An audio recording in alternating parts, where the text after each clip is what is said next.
As a career coach and a committee member of Women in Mining South Africa, I have the privilege of meeting really interesting people on a daily basis. My name's Bryony Lieber, and in this conversation I'm chatting with Mbali Milanzi, the Managing Director and co-founder of the Tshepa Basadi Group.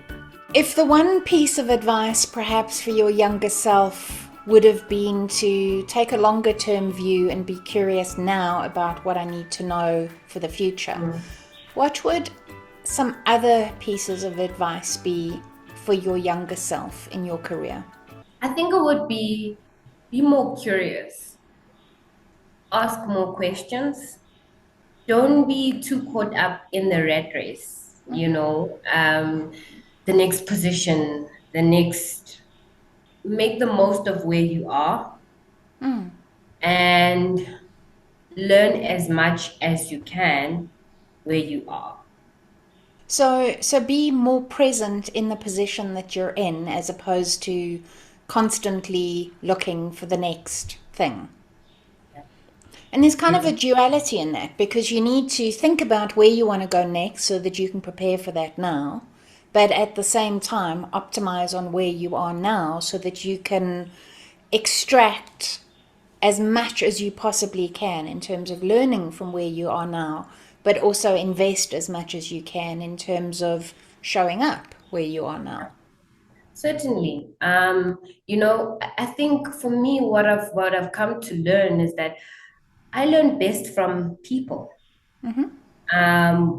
Better than I would from a book or or a lecture. I learn best from stories and listening to people. I can tell you so much from a conversation that I've had with Bryony or a conversation that I've had with so and so, and what I learned from it.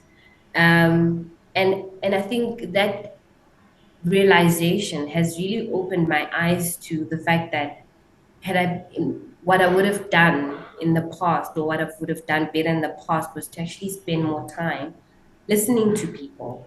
And it also plays into what you said around, what I would have done differently if I was the CEO of my career when I was, in corporate, because I would have spent more time with those people, trying to understand the value that they think they bring to the organization and how what they do interlinks with what I do and how we make the organization better.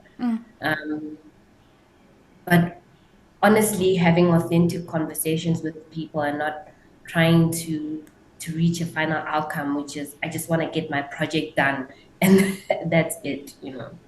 Cast your mind forward 20 years to future Mbali. Imagine mid 50s Mbali having a conversation with you now.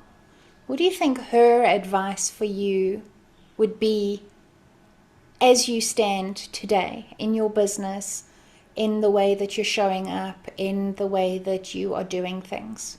I think she would say to me, "You you are phenomenal.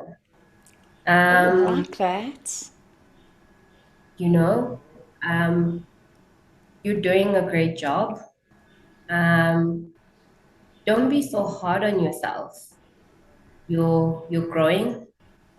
There's time. Be more present. Look after yourself. Leave room for making mistakes. And when you make mistakes, it's not the end of the world. It's all part of the journey. Focus on having a growth mindset.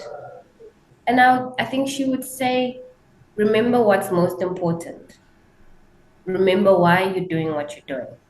Remember that the end goal is to be with your family and your children and your loved ones at the end of all of this and still having a sound mind and feeling content.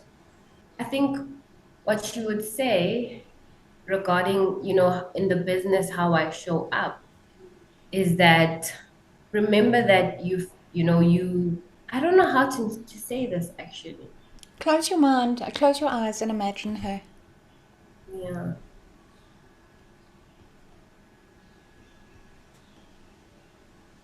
She would say that you're confident, you have a presence, and remember that when you show up. Remember that people listen to you. People gravitate towards you and your ideas. Um, and that what you have to share and what you have to say matters. Um, don't doubt yourself. Um, yeah, and make the most of every opportunity. She sounds very wise, Mbali. I'd like to add that maybe she would also say you have a lot to offer and you should say more publicly more often. Maybe she would, right? Mm. I agree with you, Bryony. Mm. I agree with you. It's going to take a bit of practice. I'm open to that journey. I certainly am. But it requires being brave. It does. It does. So let's maybe follow up on that.